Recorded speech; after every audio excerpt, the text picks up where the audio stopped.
નમસ્કાર, ઇન્ડિયન ગુજરાતમાં આપનું સ્વાગત છે. આપ જોઈ રહ્યા છો આપણું ગુજરાત. સમાચારની શરૂઆત કરીએ ભાજપની પ્રદેશ કારોબારીથી. લોકસભા ચૂંટણીને લઈને ગુજરાત ભાજપે કમર કસી લીધી છે.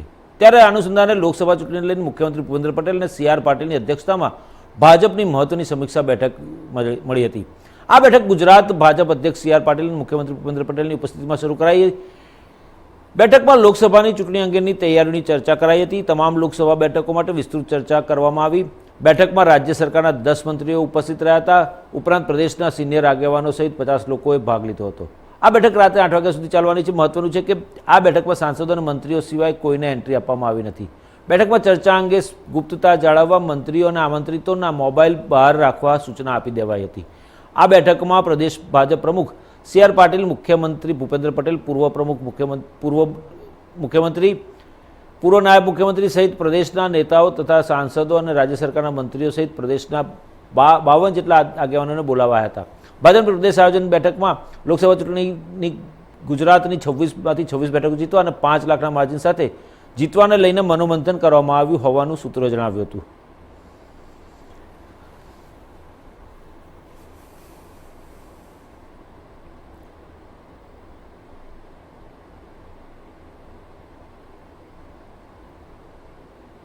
મુખ્યમંત્રી ભૂપેન્દ્ર પટેલે અમદાવાદ મહાનગરપાલિકા આયોજિત 9મા વાયબ્રન્ટ અમદાવાદ નેશનલ બુક ફેરનું 2024નું ઉદ્ઘાટન કર્યું હતું.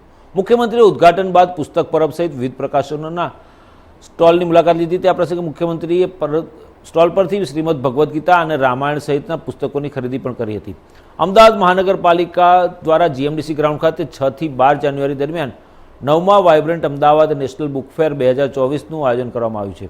બુકફેરનો સમય દરરોજ બપોરે 12 થી રાત્રે 10 સુધીનો છે. અત્રે ઉલ્લેખનીય છે કે 7 દિવસ સુધી ચાલનારા બુકફેરમાં દેશભરના 65 જેટલા પુસ્તક પ્રકાશકોના 140થી વધુ બુક સ્ટોલ્સ પર ઇતિહાસ, સંસ્કૃત, કળા, સ્થાપત્ય, બાળ સાહિત્ય, ધર્મ, આધ્યાત્મ, વિજ્ઞાન, ફિલોસોફી સહિત અનેકવિધ વિષયો પરના લાખો પુસ્તકો પ્રદર્શન સહ વેચાણ અર્થે ઉપલબ્ધ છે. વાચકો પોતે વાંચેલા પુસ્તકોને પુસ્તક પરબ પર દાન કરી શકશે તથા અન્ય વાચકોએ આપેલા પુસ્તકો વાંચવા માટે મેળવી શકશે.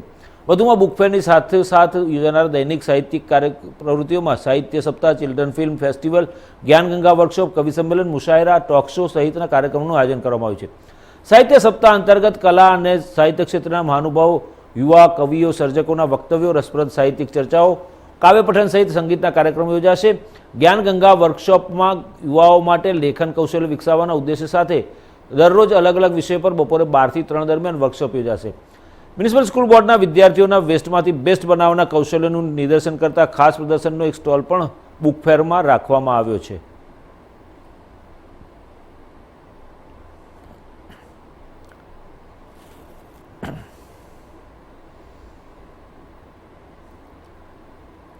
દિલ્હીના મુખ્યમંત્રી અરવિંદ કેજરીવાલ 3 દિવસની ગુજરાતની મુલાકાતે પહોંચ્યા છે. શનિવારે સાંજે તેઓ ગુજરાત પહોંચ્યા હતા. રવિવારે તેઓ નેત્રંગમાં ચૈતર વસાવાના સમર્થનમાં અરવિંદ કેજરીવાલ અને ભગવંત માન સાથે સભા યોજશે. 8મી અરવિંદ કેજરીવાલ ચૈતર વસાવાને જેલમાં મળવા જવાના છે એવા અહેવાલો પણ સાંપડી રહ્યા છે. આમ આદમી પાર્ટીના ગુજરાત પ્રદેશ સંગઠન મહામંત્રી મનોજ સોરઠિયાએ એક વિડીયો માધ્યમથી મહત્વપૂર્ણ જાહેરાત કરી. આ સભાની ખૂબ જ જબરદસ્ત તૈયારીઓ ચાલી રહી છે. આમ આદમી પાર્ટીના કાર્યકર્તાઓ અને પદાધિકારીઓ અલગ અલગ વિસ્તારમાં વિવિધ ગામોમાં સભાનો પ્રચાર કરી રહ્યા છે. ત્યારે તેમણે વિશ્વાસ વ્યક્ત કર્યો હતો કે અરવિંદ કેજરીવાલની હાજરીમાં વિશાળ જનસભા થવા જઈ રહી છે. તેવી જનસભા ભાગ્યે જ આ વિસ્તારમાં થઈ છે. તેમણે જણાવ્યું કે હાલ ચૈતર વસાવા એક જનનાયક બનીને ઉભર્યા છે. ભાજપના કુશાસનનો ભોગ બનનાર આ વિસ્તારના વંચિતો, દલિતો અને આદિવાસીઓ આજે ચૈતર વસાવાને એક આશાની નજરે જોઈ રહ્યા છે. આ જનસભા ઇતિહાસમાં ખૂબ જ મહત્વપૂર્ણ જનસભાના રૂપમાં યાદ રહેશે.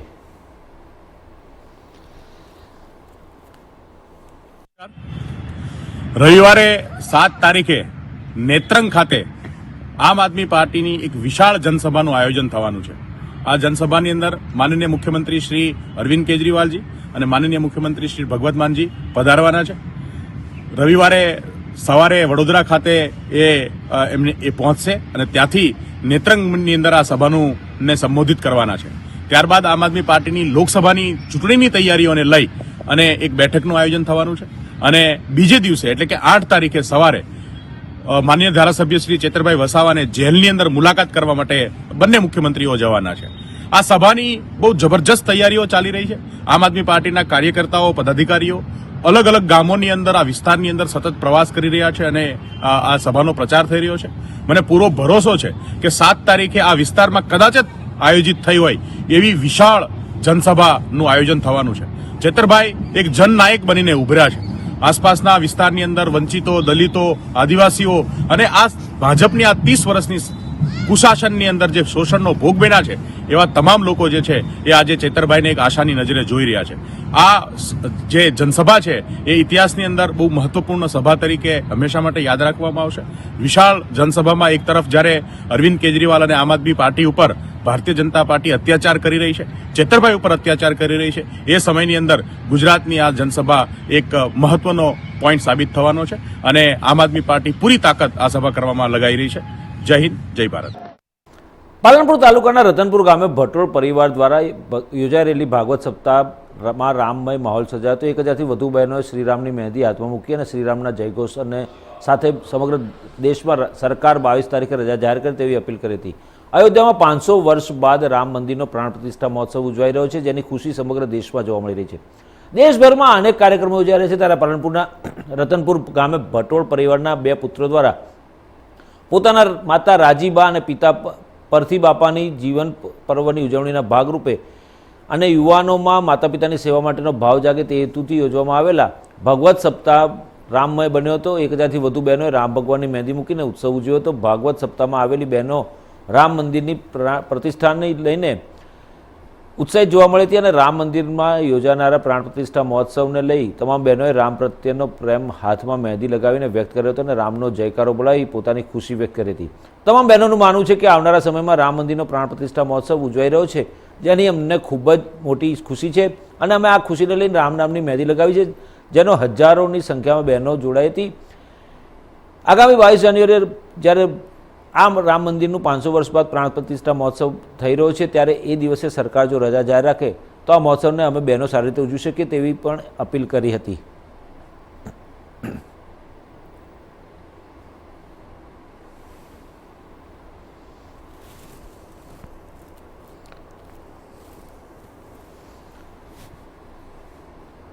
ઉત્તરાયણ પર્વને ગણતરીના દિવસો બાકી છે, ત્યારે પાલનપુર શહેરમાં આવેલી પતંગ દોરીની દુકાનોમાં ઘરાકી જોવા મળી રહી છે. ત્યારે આ વખતે પતંગના ભાવમાં 5 થી 10% વધારો જોવા મળ્યો છે.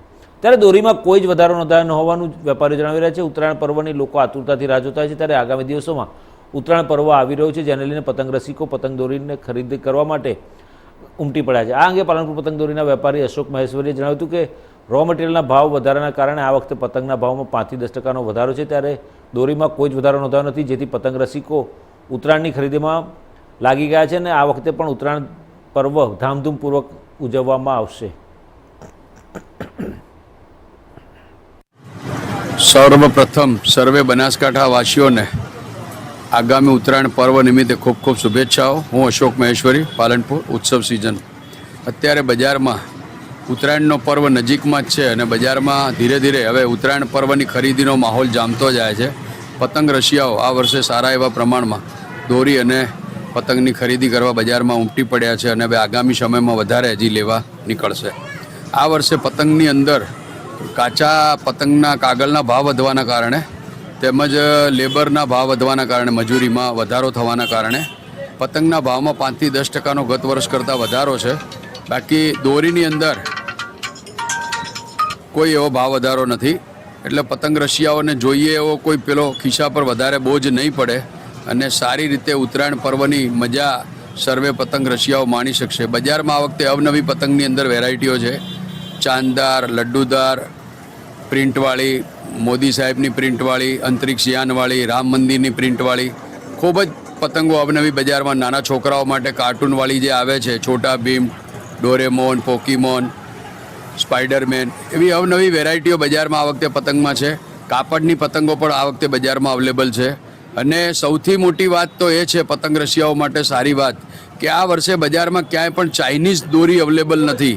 એટલે પતંગ રશિયાઓએ આપણી જે શુદ્ધ સાદી દોરી જે આવે, બરેલીની દોરી જે આવે, સુરતી દોરી જે આવે, એનાથી જ ઉત્તરાયણ કરવાની છે અને આ વખતે પતંગ રશિયાઓને એ દોરીથી ઉત્તરાયણ કરવાની ખૂબ જ મજા આવશે એવો મને વિશ્વાસ છે. રાજ્ય સરકારના પ્રવાસન વિભાગ અને બનાસકાંઠા જિલ્લા વહીવટીતંત્ર દ્વારા 12મી જાન્યુઆરી 2024ના રોજ બનાસકાંઠા જિલ્લાના સરહદી પ્રવાસન સ્થળ નડાબેટ ખાતે આંતરરાષ્ટ્રીય પતંગ મહોત્સવની ઉજવણીનું આયોજન કરવામાં આવ્યું છે, જે અંતર્ગત જિલ્લા કલેક્ટર વરુણકુમાર બરનવાલની અધ્યક્ષતામાં પાલનપુર કલેક્ટર કચેરી ખાતે મિટિંગ યોજાઈ હતી. આ બેઠકમાં જિલ્લા કલેક્ટર દ્વારા પતંગ મહોત્સવનું સુચારુ આયોજન થાય અને તેની ભવ્ય ઉજવણી કરવામાં આવે તે સંદર્ભે અધિકારીઓને સૂચનાઓ આપવામાં આવી હતી. વધુમાં કલેક્ટરે પતંગ રસિકો અને દર્શકોને કોઈ તકલીફ ન પડે તથા તેમને તમામ સુવિધાઓ મળી રહે તે માટેના નિર્દેશો પણ આપ્યા હતા. આંતરરાષ્ટ્રીય પતંગ મહોત્સવની ઉજવણીમાં દેશ અને વિદેશના ખ્યાતનામ પતંગબાજો નડાબેટ આવીને બનાસવાસીઓને સાથે પતંગ ઉડાડી પોતાના કૌવતનું નિદર્શન કરશે, જેનાથી હર્ષોલ્લાસ અને આનંદભર્યા માહોલની શાનદાર જમાવટ થશે તથા આ પ્રસંગ વિશેષ આનંદદાયક અને યાદગાર બની રહેશે. આ મિટિંગમાં કલેક્ટર વરુણકુમાર બરનવાલ, નાયબ વન સંરક્ષક અભયકુમાર સિંહ, નિવાસી અધિક કલેક્ટર સીપી પટેલ સહિત અધિકારીઓ રૂબરૂ તથા વિડીયો કોન્ફરન્સિંગની માધ્યમથી જોડાયા હતા.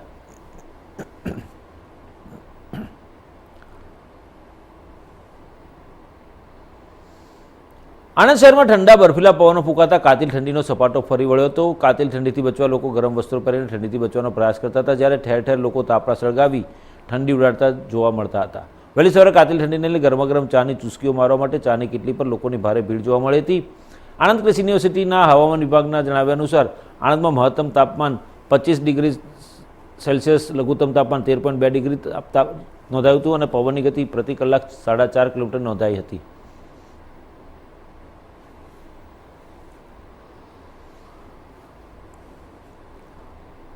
સુરેન્દ્રનગરના ઝીંઝુવાડ પીએસઆઈ પર જીવલેણ હુમલો મામલે 26થી વધુ લોકો સામે પોલીસ ફરિયાદ નોંધાઈ હતી. જીવલેણ હુમલામાં પીએસઆઈ કેવી ડાંગરને ગંભીર ઇજાઓ પહોંચતા અમદાવાદ સારવાર માટે લઈ જવાયા હતા. હુમલો કરનાર શખ્સોને ઝડપી લેવા ઝીંઝુવાડામાં પોલીસ કાફલો મોટી સંખ્યામાં તૈનાત કરી દેવાયો છે. સમગ્ર ગામમાં પોલીસની અલગ અલગ ટીમો દ્વારા મોડી રાત સુધી કોમ્બિંગ હાથ ધરાયું હતું. પીએસઆઈ સહિતની ટીમ પર હુમલો કરી ટોળું આરોપીઓને ભગાડી જતા સુરેન્દ્રનગર જિલ્લા પોલીસની આબરૂના ધજાગરા ઉડ્યા હતા. જિલ્લામાં પોલીસ જ સલામત નથી તો સામાન્ય લોકોની સુરક્ષા સામે અનેક સવાલો ઊભા થયા હતા. જિલ્લામાં કાયદો અને વ્યવસ્થાની સ્થિતિ કથળી હોય તેવો માહોલ જોવા મળી રહ્યો છે. ગઈ તારીખ 3/1/2024ના રોજ પાટણ જિલ્લાના સમી પોલીસ સ્ટેશનની અંદર પ્રોહિબિશનનો ગુનો દાખલ કરવામાં આવેલો, જેની તપાસ શંખેશ્વર પોલીસ કરી રહી હતી. ગઈ તારીખ 4/1/24ના રોજ Shankheshwar police Jhinjhuwada police station ખાતે આવેલી અને તેમાં નાસ્તા ફરતા આરોપી જાલમસિંહ રણજીતસિંહ ઝાલા નાઓની શોધમાં આવેલ, પરંતુ તેઓ નહીં મળી આવતા શંખેશ્વર પોલીસ દ્વારા ઝીંઝુવાડા પોલીસ સ્ટેશને એ આરોપીને મળી આવે તો પોલીસ સ્ટેશન જાણ કરવા લેખિતમાં આપવામાં આવેલું. જે અનુસંધાને આજ રોજ સવારના સમયે ઝીંઝુવાડા પોલીસ સ્ટેશનના પોલીસ સબ ઇન્સ્પેક્ટર શ્રી કેવી ડાંગર નાઓને માહિતી મળેલ કે આ કામનો નાસ્તો ફરતો આરોપી જાલમસિંહ, જે ઝીંઝુવાડા પોલીસ સ્ટેશનમાં ઘણા ગુનાઓની અંદર પકડાયેલો છે અને ખૂબ જ માથાભારે શખ્સ છે, તેના વિરુદ્ધમાં રાયોટિંગ થતા ધાડ જેવા ગુનાઓ પણ દાખલ થયેલા છે. તે જેનાબાદ આગળ કોઈ જગ્યાએ ક્રિકેટ રમી રહેલ છે, જેથી તાત્કાલિક પીએસઆઈ ડાંગર અને પોલીસ સ્ટાફના માણસો તેને પકડવા સારું ત્યાં પહોંચેલા અને આરોપીને પકડીને લઈને આવતા હતા. દરમિયાન આ સમયગાળા દરમિયાન ક્રિકેટ રમતા એના માણસોમાંથી કોઈએ ગામની અંદર જાણ કરતા ગામમાં પોલીસને રોકી દેવામાં આવેલી અને પોલીસ ઉપર હુમલો કરતા પીએસઆઈ ડાંગર તથા 2 પોલીસ કોન્સ્ટેબલ ઘાયલ થયેલા. હાલમાં પીએસઆઈ ડાંગર અમદાવાદ ઝાયડસ હોસ્પિટલની અંદર સારવાર હેઠળ છે અને આરોપીઓને પકડવા માટે પોલીસની ટીમો કાર્યરત છે અને ગામની અંદર પણ પોલીસ ચુસ્ત બંદોબસ્ત ગોઠવવામાં આવેલ છે. વડાલીમાં ઝેરી કેમિકલ સરકારી ખરાબામાં છોડી દેવાની ઘટના સામે આવી છે. જીન માલિકોએ સરકારી ખરાબામાં પ્રતિબંધિત કેમિકલ છોડી દેતા મામલો સામે આવ્યો છે. સરકારી જમીનમાં ખાડા બનાવી કેમિકલ છોડી મૂકતા સ્થાનિકોમાં ભારે રોષ જોવા મળ્યો હતો. વડાલી ખેડબ્રહ્મા વિસ્તારમાં આવેલી જીન સંચાલકોના કારસ્તાન સામે રોષ વ્યક્ત કરવામાં આવ્યો છે. કેમિકલથી આજુબાજુના વિસ્તારમાં દુર્ગંધ ફેલાઈ હોવાથી ગાંધીનગર પોલ્યુશન કંટ્રોલ બોર્ડમાં આ મામલે જાણ કરવામાં આવી હતી.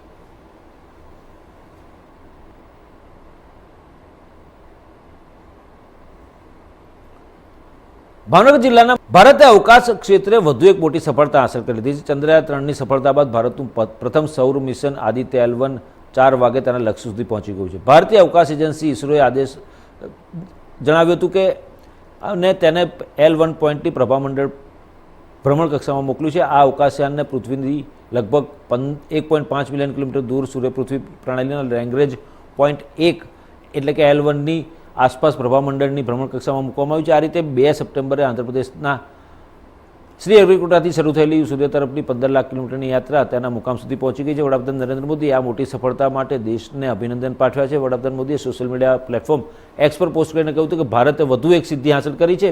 ભારતની સૌપ્રથમ સોલાર ઓબ્ઝર્વેટરી આદિત્ય L1 તેના ગંતવ્ય સ્થાને પહોંચી ગઈ છે. આ સૌથી જટિલ અને રસપ્રદ અવકાશ મિશનને સાકાર કરવામાં આપણા વૈજ્ઞાનિકોના અથાગ સમર્પણનો પુરાવો છે. અમે માનવતાના લાભ માટે વિજ્ઞાનની નવી સીમાઓને આગળ ધપાવવાનું ચાલુ રાખીશું.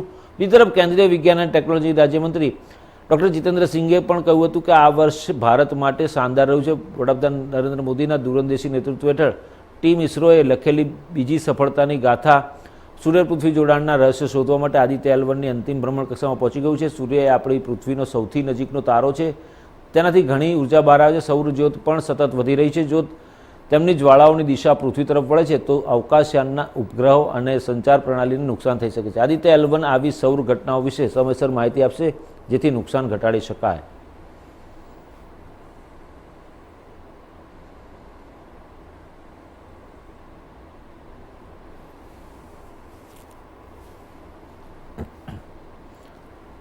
કોંગ્રેસ પ્રમુખ મલ્લિકાર્જુન ખરગે એક પત્રકાર પરિષદને સંબોધતા ભારત જોડો ન્યાયયાત્રા વિશે માહિતી આપી હતી. તેમણે કહ્યું કે આગામી 14મી જાન્યુઆરીથી ભારત જોડો ન્યાયયાત્રાની શરૂઆત થશે. આ યાત્રા મણિપુરથી શરૂ થશે અને 15 રાજ્યોમાંથી પસાર થશે. કોંગ્રેસના રાષ્ટ્રીય પ્રમુખ મલ્લિકાર્જુન ખરગે કહ્યું કે મણિપુરમાં મે મહિનામાં જે દુર્ભાગ્યપૂર્ણ ઘટના બની અને બનતી રહી છે, પરંતુ દિવસ રાત વડાપ્રધાન નરેન્દ્ર મોદી દરિયામાં તરીને ફોટા પડાવતા રહે છે. તેઓ મંદિરોના નિર્માણ સ્થળો પર જઈને ફોટા પડાવે છે. દરેક સ્થાનોએ જઈને નવા કપડાં પહેરેલા ફોટોગ્રાફ્સ પણ આવે છે. પણ આ મહાપુરુષ મણિપુર કેમ નથી ગયા, જ્યાં લોકો મરી રહ્યા છે, મહિલાઓ પર બળાત્કાર થઈ રહ્યા છે? તેમની ખબર અંતર પૂછવા કેમ નથી જતા? શું મણિપુર દેશનો હિસ્સો નથી? તમે લક્ષદ્વીપ જઈને પાણીમાં ડૂબકી લગાવી શકો છો, તો તમે મણિપુર જઈને લોકોને સમજાવી કેમ નથી શકતા? અમે જનજાગૃતિ માટે આ યાત્રા કાઢી રહ્યા છીએ. કોંગ્રેસના રાષ્ટ્રીય પ્રમુખ મલ્લિકાર્જુન ખરગે કહ્યું કે અમે 14મી જાન્યુઆરીએ ભારત જોડો ન્યાયયાત્રા શરૂ કરવા જઈ રહ્યા છીએ. રાહુલ ગાંધીના નેતૃત્વમાં ભારત જોડો ન્યાયયાત્રા મણિપુરથી શરૂ થશે અને 15 રાજ્યોમાંથી પસાર થઈને મુંબઈ પહોંચશે. આ યાત્રા લગભગ 100 લોકસભા સીટો અને 300થી વધુ વિધાનસભા બેઠકોને આવરી લેશે. આ યાત્રા લગભગ 6700 કિલોમીટરની હશે. આ દરમિયાન જ કોંગ્રેસના અધ્યક્ષ ખરગેએ વડાપ્રધાન નરેન્દ્ર મોદી સામે નિશાન તાકતા અત્યાર સુધી મણિપુર ન જવા સામે સવાલો ઉઠાવ્યા હતા. તેમણે તીખા પ્રહાર કરતા કહ્યું કે વડાપ્રધાન નરેન્દ્ર મોદી પાસે લક્ષદ્વીપ જવાનો સમય છે, પણ મણિપુર જઈ જરૂરિયાતમંદ અને હિંસા પીડિતોને મળવાનો કે તેમને સમજાવવાનો સમય નથી.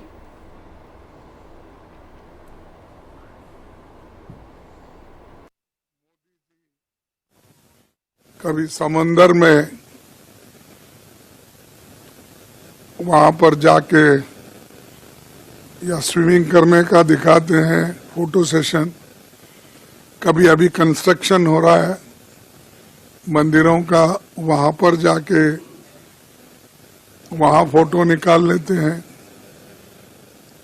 कभी केरला में निकाल लेते हैं,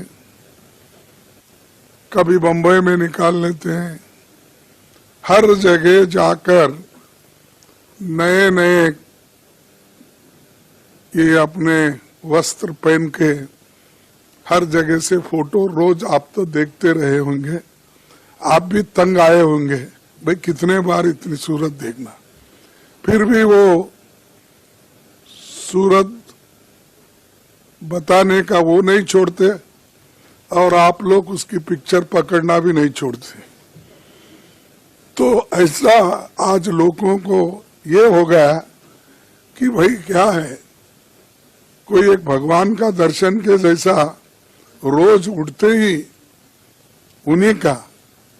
लेकिन ये महापुरुष मणिपुर क्यों नहीं गए, जहां लोग मर रहे हैं, जहां महिलाओं को रेप किया जा रहा है, जहां लोग ठंडी में मर रहे हैं, वहां उनकी हाल चाल पूछने के लिए वो जा रहे नहीं. क्यों? क्या वो देश का हिस्सा नहीं है?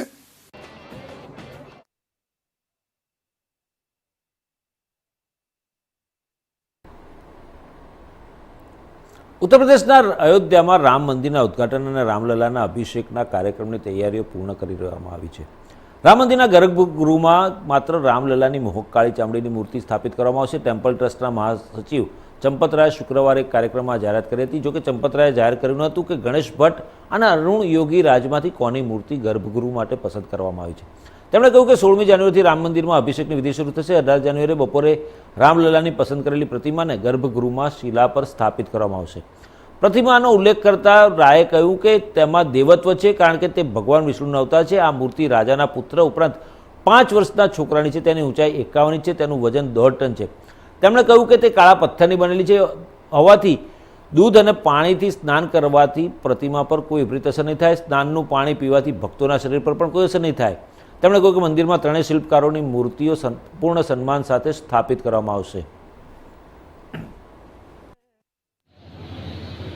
उसमें देवत्व वो भगवान का अवतार है, विष्णु का अवतार है, और एक राजा का बेटा भी है, तो राजपुत्र है, देवत्व है, लेकिन 5 वर्ष का है. ऐसी प्रतिमा तैयार हो गई है. आपने पढ़ लिया होगा 3 मूर्तिकारों ने 3 अलग अलग पत्थरों पर मूर्ति बनाई. उसमें से एक मूर्ति को प्रभु प्रेरणा से स्वीकार कर लिया गया है. सभी मूर्तियां हमारे पास रहेंगी. सबने बहुत तन्मयता से काम किया है. सबका सम्मान होगा. ये मूर्ति लगभग अगर पैर की उंगली से विचार करें तो आंख की भौं, ललाट, ये 51 इंच ऊंची है. इसके ऊपर थोड़ा मस्तक, थोड़ा मुकुट, थोड़ा आभा मंडल. मूर्ति की प्रतिष्ठा, इसकी पूजा विधि ये 16 जनवरी से प्रारंभ होगी. मूर्ति गर्भगृह में अपने आसन पर 18 तारीख की दोपहर को स्थापित कर देंगे. लगभग 1.5 टन की मूर्ति है. 1.5 टन एकदम पत्थर है, श्यामल है. विशेषता ये रखी गई है कि अगर जल से स्नान हो, दुग्ध से स्नान हो, तो पत्थर का कोई प्रभाव दूध और पानी पर नहीं पड़ना चाहिए. अगर उस जल का आचमन कर ले तो उसका शरीर पर कोई दुष्परिणाम ना. ભારતીય નૌકાદળનું જહાજ INS ચેન્નઈ સોમાલિયાના દરિયાકાંઠે અપહરણ કરાયેલા જહાજ MV લીલા નોર્ફોક સુધી પહોંચી ગયું એમ લશ્કરી અધિકારીઓ જણાવ્યું હતું. ભારતીય યુદ્ધ જહાજે તેનું હેલિકોપ્ટર લેન્ડ કર્યું અને લૂંટાયેલા જહાજને છોડી દેવા માટે ચાંચિયાઓને ચેતવણી આપી. સોમાલિયા નજીક અપહરણ કરાયેલા જહાજને લઈને એક મોટું અપડેટ સામે આવ્યું છે. મળતી માહિતી મુજબ જહાજમાં સવાર ભારતીય ક્રૂ સુરક્ષિત છે અને મરીન કમાન્ડો માર્કોસનું ઓપરેશન ચાલી રહ્યું છે. MV લીલા નોર્ફોક નામના આ જહાજના અપહરણની માહિતી ગુરુવારે સાંજે મળી હતી. જહાજને સોમાલિયાના દરિયાકાંઠેથી હાઇજેક કરવામાં આવ્યું હતું અને તે લિબ્રેરિયન ધ્વજ સાથે લઈ જતું હતું. ભારતીય નૌકાદળના વિમાન સતત જહાજ પર નજર રાખી રહ્યા હતા. ભારતીય નૌકાદળે ઉત્તર અરબી સમુદ્રમાં MV લીલા નોર્ફોકને હાઇજેકના પ્રયાસનો જડબાતોડ જવાબ આપ્યો. જહાજમાં સવાર તમામ 21 ક્રૂ, જેમાં 15 ભારતીયો પણ હતા, તેમને સુરક્ષિત રીતે બહાર કાઢવામાં આવ્યા. માર્કોસે સમગ્ર જહાજ પર સર્ચ ઓપરેશન હાથ ધર્યું હતું અને આ દરમિયાન તેમણે ત્યાં અપહરણકારોની ગેરહાજરીની પુષ્ટિ પણ કરી હતી.